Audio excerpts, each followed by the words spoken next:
Welcome to this week's MMJJ. My name's Jake. And I'm Jeremy.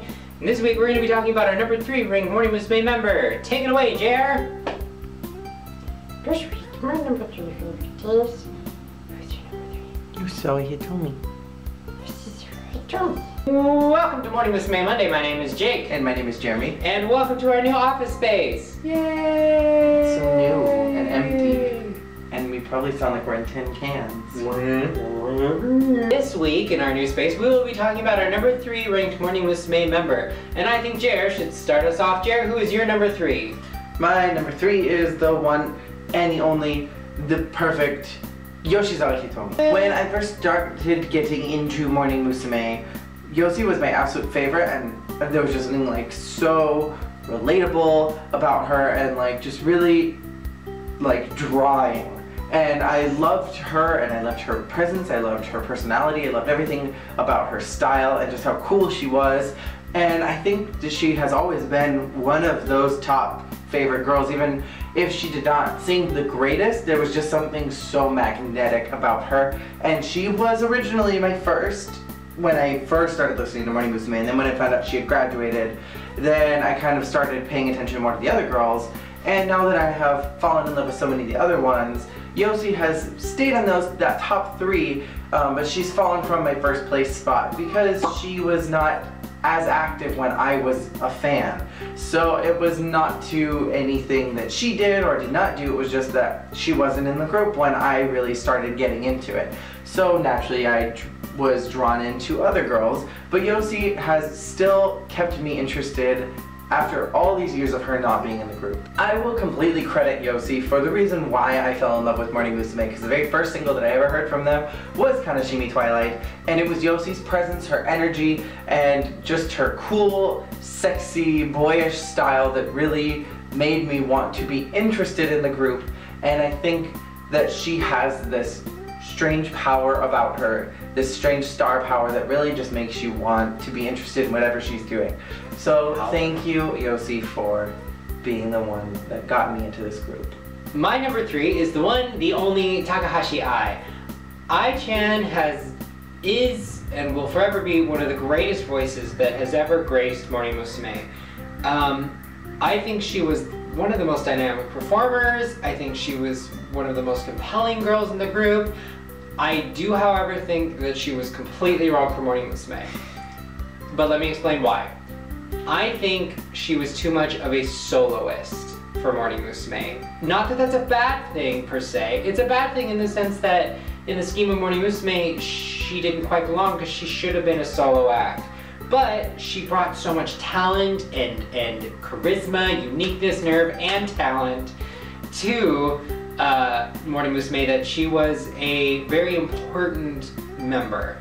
I do, however, strongly feel that she would have done even far greater as a soloist.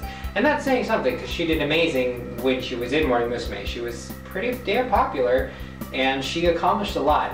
But I think that Ai-chan just had that perfect, beautiful voice for J-pop. She had, you know, just generic enough of a look that she could kind of be styled anyway and still look good. She was a good dancer, she was a fun actress, and she just had that gold star charisma power that you need to be a success. But again, I feel like it was almost wasted on Morning Musume, or it was too much for Morning Musume.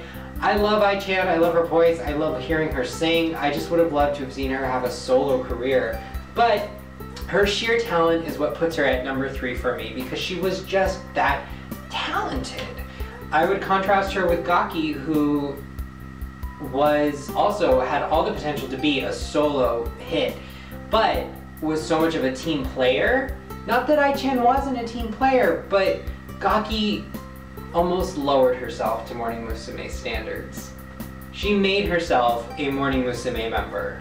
Whereas I feel like Ai-chan was very happy to be a part of Morning Musume, but kind of let her star power push her a bit above it. And it was a little bit of Abe and the Abettes, where it was Ai-chan and the little hearts, or Ai-chan and the little loves. I don't know what's Takahashi and the eyes. I don't know. I like that one. Takahashi in the eyes. Stupid. So I feel like Gross. I feel like if Gaki had had a longer tenure, you know, she would have been the leader while still remaining a member of the group. Ai-chan clearly, once she became leader, branched off, and she clearly became more of a solo entity who then went into hiding or something. I don't know. Ai-chan's kind of fallen off the map lately. That's what happens when you get married to an abusive man. So, all that being said, I still think she was an invaluable presence. I think she's so phenomenally talented, and that is why she is my number 3. I hinted at this last week. If I could retcon though, I would probably switch Gaki and Ai-chan for that sole reason of Gaki remained a team player through the end. Now it's time for us to read your comments from last week's video. Miyuki Aiko? Yeah, Miyuki said, her number 4 would have been Ai-chan because of her amazing vocals. Her number 3 is the stellar, amazing Nigaki Risa. And she didn't put her top 2s, but I agree with you. You said Ai-chan because of her amazing vocals, and Nigaki Risa because... Cats. She's pretty. Cats. She's pretty. Anyways, back to Gaki. Oh, Gaki was doing a lot of general crap during her tenure, such as the fugly chicken dancing song I prefer not to speak of, and generally didn't get as much time as, I'm assuming, as a leader. So I agree with you. Clearly, I've amended my statements. Daughter of White said, your number 3 is please don't kill me, please don't kill me, please don't, Mitsui Aiko. Sentimental reasons, fan of the group, Aiko closest in age to you, management treated her horribly. They did. They were so mean to Aiko. To Aiko. Oh shit, she's calling me out. Jacob always complains about her personality, but I think that the problem with hers is that it relies very heavily on someone to call her out on it, like Sayumi and Miki's interaction together, and no one did. I'll refrain, but good for you. Vince's number 3 is Reina, because she's super adorable and she was always consistent. It's true, she didn't care when she got in the group and she didn't care when she left the group. Scratch That 2009 says that their number 3 is Nakazawa Yuko, because she was a lighthearted woman with a unique and pretty singing voice. And she always knew when to crack the right jokes, and not to mention she's a total MILF. After school Chichia said that your number 3 is Nigaki Risa, and you pretty much agree with everything that we said about her in this video. She had a great vocal talent and dynamic personality, and you loved watching her on variety shows and interacting with other members. Reaction queen. So that's all of our comments from last week. Thanks, guys. Don't forget to tell us who your number 2 is, because that's... think about it. You were like... I was like, where are we? What's the number? Because we will be talking about our number 2 ranked Morning Musume member next week. Until then, leave comments, watch the videos. You can go back and see all of our rankings thus far. And we will see you next week for another Morning Musume Monday with Jeremy and Jake. Thanks for watching. Peace out. Bye. Itadakimasu.